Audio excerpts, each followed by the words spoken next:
On my wedding day, my own mother called. My heart stopped, hoping for a last-minute blessing, but her voice was pure ice. The words she said weren't just cruel. They were a verdict designed to shatter me on my happiest day.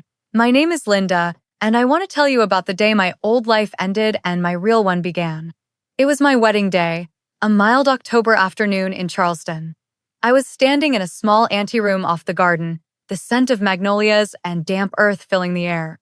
My dress wasn't a designer masterpiece that cost tens of thousands of dollars. It was a simple, elegant ivory gown that I'd fallen in love with and bought myself. It felt like me. For my entire life, I had held on to a tiny, flickering hope that one day, my parents would finally see me for who I was, not who they wished I would be. With just 15 minutes until the ceremony was set to begin, my phone lit up. It was my mother, Beverly. My heart did a foolish leap. Maybe this was it. Maybe she was calling to say they were on their way, to give me her blessing at the last second. I answered, my voice trembling with a hope I should have buried long ago. "Mom?" The line was cold. Her voice was colder, dripping with a detached disappointment that was more painful than rage. She didn't wish me well. She didn't say she loved me. She said, "Enjoy your wedding to that handyman, Linda. This family will not make itself a laughingstock in front of all of Charleston for you." And then she hung up.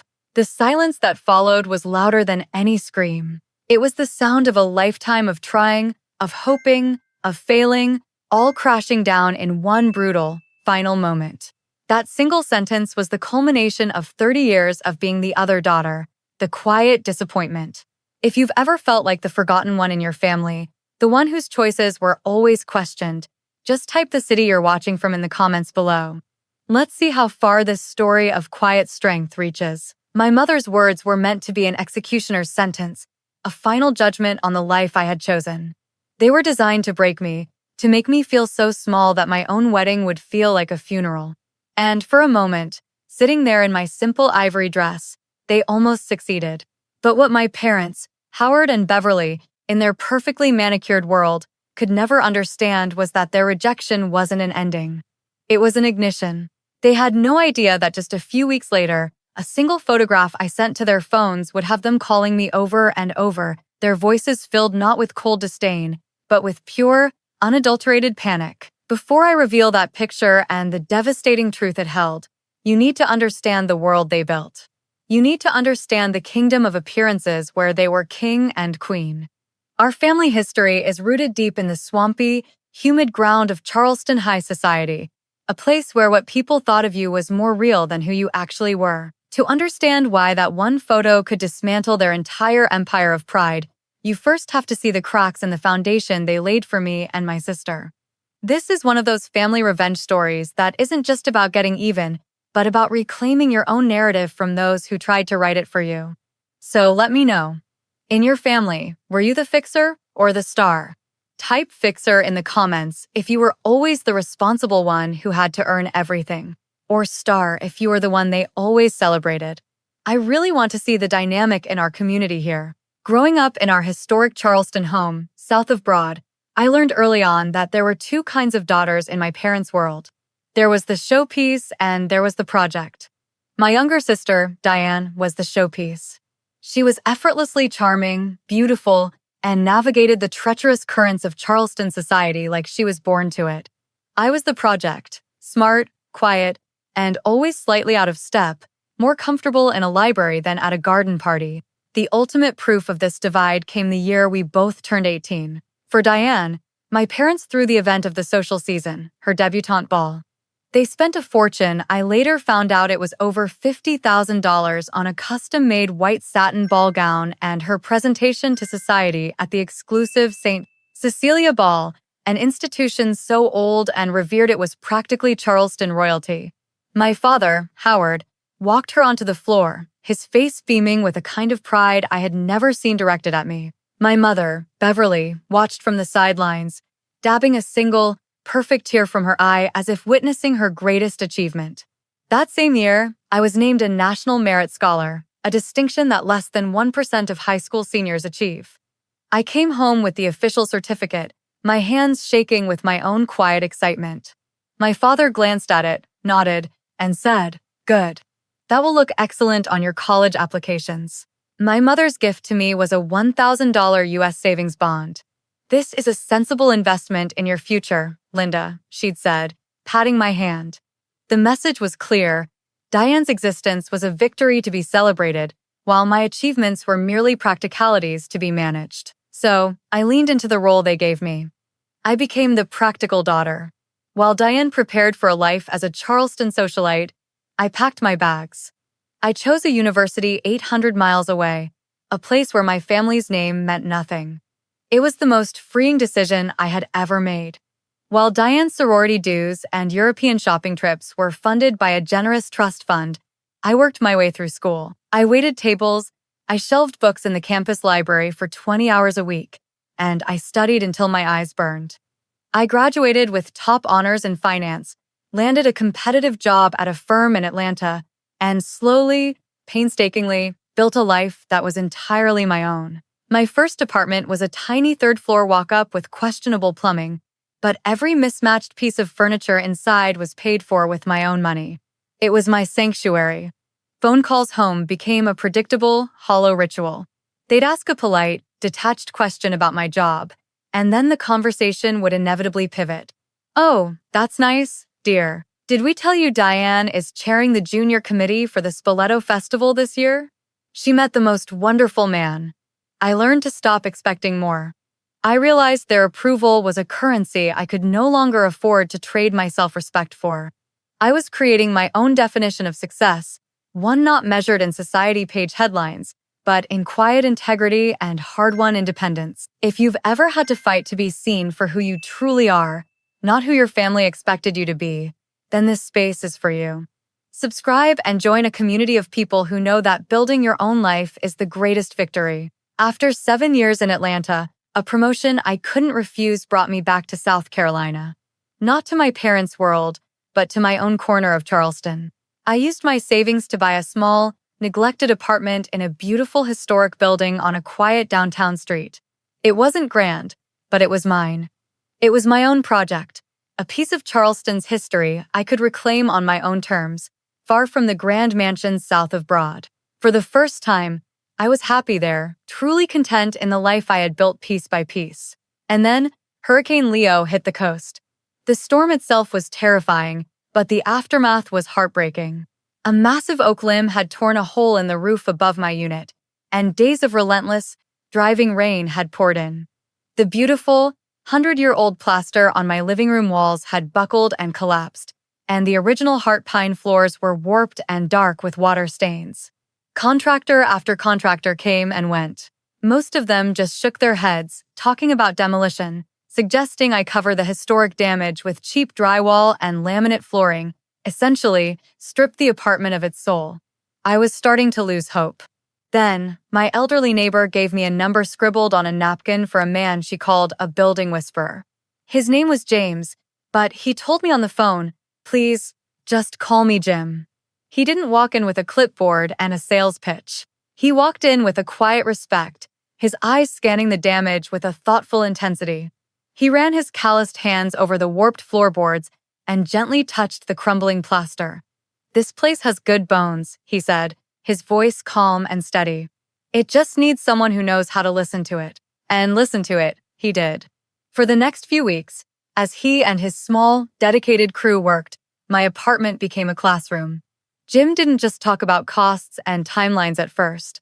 He talked about the house itself, with a reverence I found captivating.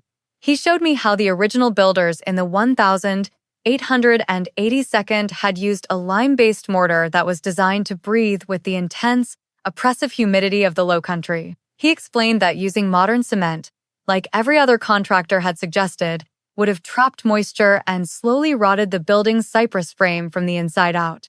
He talked about the house with a passion and a depth of knowledge that I'd only ever seen my own father reserve for stock portfolios and corporate acquisitions. As the days turned into weeks, our conversations started to drift from architectural history to, well, everything else. We talked about books, local politics, and the best places to find real shrimp and grits. I learned he was a voracious reader and a surprisingly good chess player. Then came the moment that shattered every preconceived notion I didn't even know I had.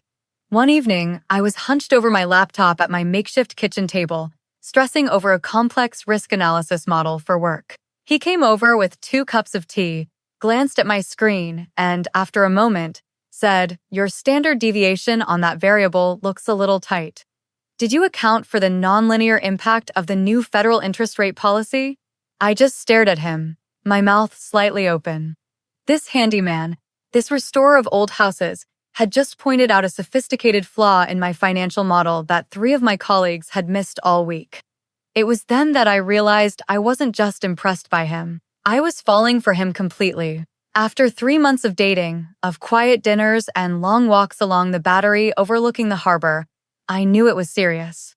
With Jim, I felt seen, truly seen, for the first time in my life. And a small, naive part of me, the part that never quite gives up hope, thought that maybe my parents could see him too. I invited them to brunch at the country club, the same exclusive, old-money establishment where my mother played bridge twice a week and my father finalized deals over golf. It was their home turf, a gesture of peace on my part. The moment we walked through the grand, columned entrance, I felt the familiar chill of their world descend. And the instant the words, "Jim is a restoration contractor," left my mouth, I watched a polite, invisible curtain fall over their faces. My father, Howard, gave Jim a firm, assessing handshake. "A contractor," he said, his voice laced with a certain finality, as if it were a diagnosis. "Manual labor. Must be good, honest work." My mother, Beverly, smiled a tight, brittle smile that never reached her eyes. "How quaint," she said, before immediately turning to me. "Did I tell you, Linda, that Diane's new fiancé, Bradley, just made partner at his investment firm? His family has had a membership here for 4 generations." Jim, to his infinite credit, remained completely unruffled. He answered every condescending question with a quiet confidence that only seemed to infuriate my father more. It was a masterclass in polite, public humiliation, designed to put both Jim and, by extension, me, back in our designated places. If you've ever introduced someone you love to your family, your heart pounding with hope, only to watch them be judged and dismissed, just hit that like button. Let the world know we're not alone in that feeling. Despite their obvious disapproval, Jim and I grew closer. A year after that disastrous brunch, he proposed. It wasn't a grand public spectacle with a hidden photographer. He took me back to my now beautifully restored apartment, and in the middle of the living room, on the very heart pine floors he had so lovingly saved, he got down on one knee.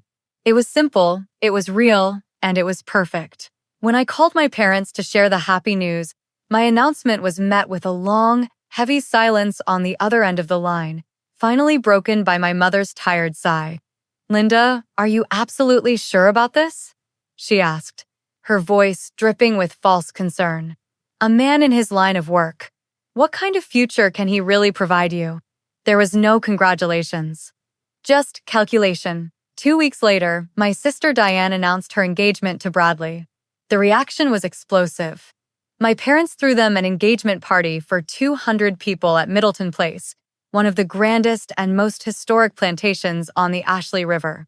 There was a string quartet, champagne fountains, and a photographer from the local society magazine.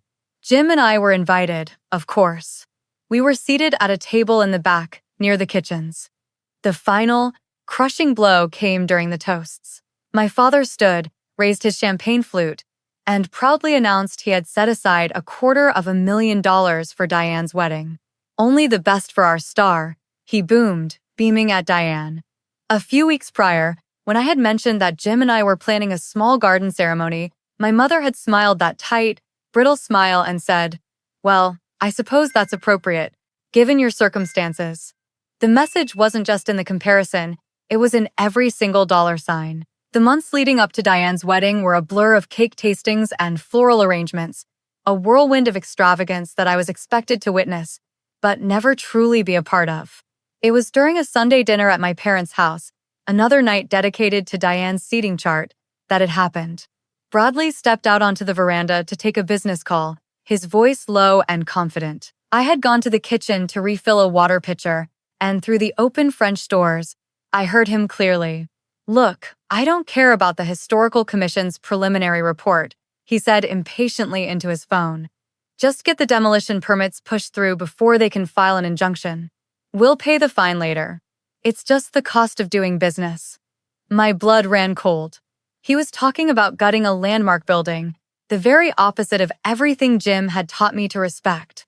My conscience wouldn't let it go. Later that evening, I found Diane alone in the powder room, touching up her lipstick. I told her quietly, carefully, what I had heard, explaining that it sounded unethical, even illegal. She turned from the mirror, and her eyes were like ice. "Heard what, Linda? That my fiancé is a successful, ambitious man who knows how to get things done."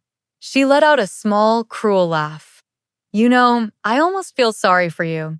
Just because you settled for a life fixing broken floorboards doesn't mean you get to tear down mine."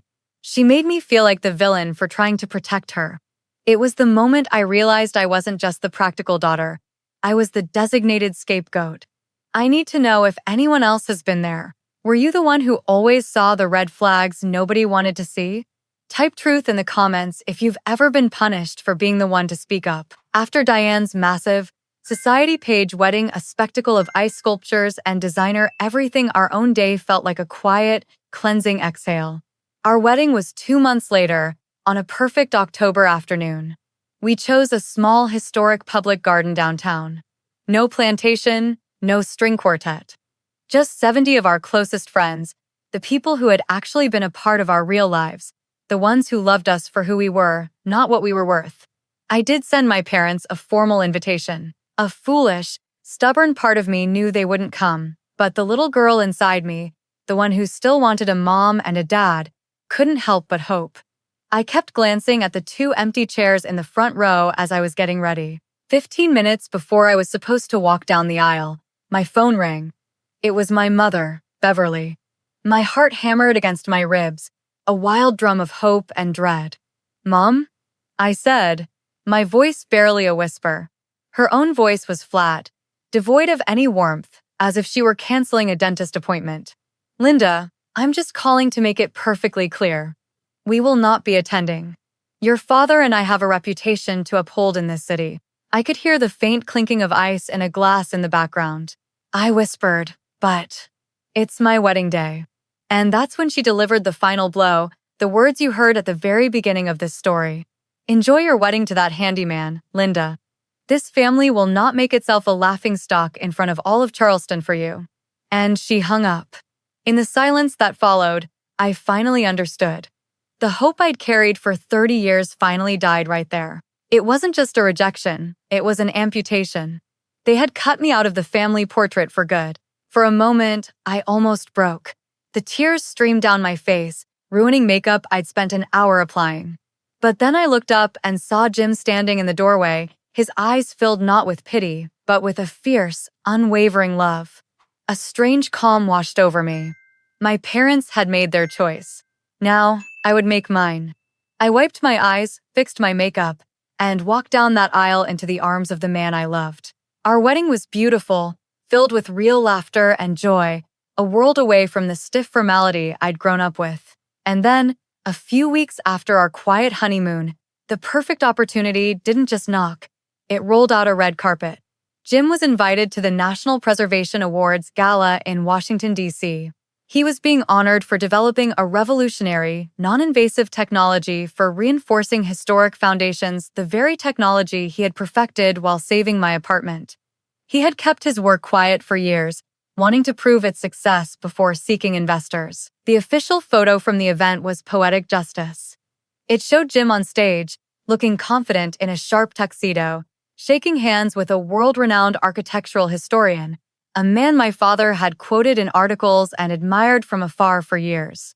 In the background, a large screen read, "Dr. James Jim Collins, CEO of Viridian Restoration Tech, receives the Foundation Innovation Prize." My hands were perfectly steady as I texted the photo to both my mother and my father. No angry words, no accusations. Just one simple, ice-cold sentence. "Thought you'd want to see a picture from the wedding you missed." Then, I turned my phone on silent. This was the beginning of one of the quietest family revenge stories you'll ever hear. They say revenge is a dish best served cold. What do you think? Type cold in the comments if you believe in a quiet, strategic victory, or HOT if you believe in fiery confrontation. The next morning, I turned my phone off of silent. It was a digital flood. 27 missed calls from my parents. 15 frantic texts. Linda, call us immediately. Why didn't you tell us? We need to talk to James. The shift from icy disdain to desperate urgency was dizzying. My mother then texted, dinner at the Peninsula Grill tonight, 7 o'clock. It was a summons, not an invitation. Taking a deep breath and feeling Jim squeeze my hand, I texted back, that doesn't work for us. You can come to our apartment tomorrow evening at 7 if you'd like to talk. The power had finally, completely shifted. They arrived exactly on time, my father holding an expensive bottle of scotch, my mother a ridiculously large bouquet of flowers. They looked awkward, out of place in our comfortable, unpretentious home. After some stilted small talk, my father cleared his throat. James, he began, we owe you an apology. We clearly misjudged your career path. My mother quickly added, if we had only known about your doctorate and your company, of course we would have. Would have what? I cut in, my voice quiet but sharp as glass. Attended our wedding? Not been embarrassed by me? You're not sorry for being cruel, Mother. You're just sorry you misjudged his economic potential. Howard, ever the businessman, tried to pivot. Well, regardless, perhaps we could discuss a partnership. Jim, who had been silent until now, finally spoke. That's an interesting proposal, Howard, he said calmly. But Viridian just finalized the acquisition of Prentice Properties this morning. My father's face went white. Prentice Properties was his oldest and fiercest competitor. In one sentence, the man they had dismissed as a handyman had just become their biggest rival in the city. My parents left our apartment without another word, the expensive scotch sitting unopened on our coffee table like a monument to their miscalculation. I didn't feel the triumph I had expected. Just a strange, hollow quiet. I had proven them wrong on every level they understood, but I was still left with the wreckage of what was supposed to be my family. A few days later, I got a call from my Uncle Frank. He's my father's younger brother, a retired history professor who was always the quiet, moral compass of our family. He was the only one on my father's side who had sent us a wedding gift, a beautiful, first edition book. I heard what happened, Linda, he said, his voice gentle. I went to see them yesterday. He told me he had found my father staring into the fireplace, looking utterly defeated. And my uncle, a man who rarely raised his voice, delivered the truth they had refused to hear from me. I told him, Frank explained, Howard, for 40 years, I've watched you build an empire based on appearances. You worshiped the right name, the right school, the right profession. And in the end, it just made you blind. You didn't just miss a wedding, you threw away your daughter because you couldn't be bothered to see the man standing right next to her.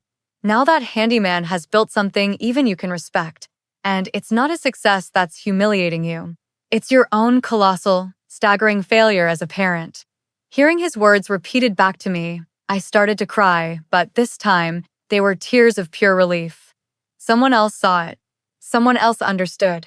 We all have that one person, don't we? The one who saw us when no one else did. In the comments, I want you to write the first name of your Uncle Frank, that one ally who always had your back. Let's fill this space with their names and some gratitude. Life moved on. Jim's company thrived, earning a national reputation for its integrity and innovation. We bought a house, a charming old place in a quiet neighborhood with a sprawling garden, the kind of home I'd always dreamed of, filled with light and warmth. We were building a life based on things that were real and lasting. Then, about 6 months after that disastrous meeting with my parents, the pristine facade of my sister's perfect life didn't just crack, it spectacularly imploded. I got the call on a Tuesday night. Linda? The voice on the phone was so small and fragile, I almost didn't recognize it. It was Diane. She was sobbing, barely coherent. Bradley had been arrested that morning. The FBI was investigating his firm for massive investment fraud. It turned out his entire career was a sophisticated Ponzi scheme, and in his desperation, He had used my father's development company as a shield for some of his dirtiest deals, even forging my father's signature on key documents. The feds had seized everything: the grand house, the European cars, every single one of their bank accounts. She had nothing left but the clothes on her back. They took it all, Linda, she whispered, her voice breaking. I have nowhere to go. There was a long, heavy pause, and then the question I never in a million years thought I would hear. Can I come stay with you? Just for a little while? I thought of her cruel laughter in the powder room, the years of casual dismissal. I could have said no, but looking at Jim, who simply gave me a quiet, supportive nod, I knew what I had to do. Of course, Diane, I said, my voice steady. Come on over. That's what family is for. Diane lived in our guest room for 3 months. The proud, icy woman I once knew was gone, replaced by someone quieter, more thoughtful, and humbled by her reality. Living in our home, she witnessed a partnership built on mutual respect, not on social climbing. She saw Jim and me discuss our days, make decisions together, and laugh, truly laugh. You're actually happy, she said one evening, as if it were a foreign concept she was seeing for the first time. Meanwhile, the scandal nearly ruined my parents. Their business was deeply entangled in Bradley's legal mess, and their precious social standing in Charleston evaporated overnight. The friends they had spent a lifetime cultivating vanished the moment the headlines appeared. They were forced to sell the grand house south of Broad to cover the legal fees and settlements from my father's unwitting involvement. A year after my wedding, almost to the day, my father called. He asked if he and my mother could meet us. He suggested the public garden where Jim and I were married. The symbolism was not lost on me. They arrived looking smaller. The armor of wealth and pride had been stripped away, leaving 2 tired, older people in its place. We sat on a bench near the spot where I had said my vows. We were wrong, Linda, my father finally said, his voice raspy. Not about business, wrong about everything that actually matters in life. My mother, for the first time, looked at me with what seemed like genuine remorse. We chased the wrong things, she said, her voice thick with unshed tears. And the one person who was always good and true, we threw her away. We are so sorry. I didn't say I forgive you. It wasn't that simple. But I looked at Jim, my partner, my rock, and then back at my broken parents. We can't go back, I said softly, but maybe we can start building something new. And so we began. The road to building something new wasn't a straight line. It was slow, awkward, and sometimes painful. There were old habits that died hard and deep wounds that needed time and air to truly heal. Through it all, I learned some profound lessons. I learned that true family isn't something you're just born into by default. It's something you actively build every single day, through choice, through respect, and through showing up, especially when it's hard. My sister Diane, humbled and changed by her ordeal, is now one of my closest friends. Our parents are learning. They are learning to be grandparents to our little boy, a role where love is the only currency that matters. I also learned about a kind of cosmic justice. What happened to my parents and Diane wasn't a punishment from on high. It was simply the natural consequence of the values they chose to live by. A life built on a foundation of appearances and status is a house of cards. It's bound to collapse under the slightest pressure. That's not revenge. That's just gravity. But the most important lesson was about forgiveness. I realized forgiveness isn't a big, dramatic moment where you wipe the slate clean. It's a quiet, personal decision you make every day to stop letting someone else's mistakes poison your heart. I let go of the anger, not for them, but for me, so I could finally be free. This entire journey, this story of family, betrayal, and quiet revenge, taught me that your worth is not a reflection in someone else's eyes. It is a fire that you kindle within yourself, a truth you must hold on to even when the world, or even your own family, tries to tell you that you are not enough. The world may never know the quiet battles you've fought for your own heart, but we do. This channel is for us. Subscribe if these stories speak your truth, and let's continue to build this space together. Thank you so much for listening.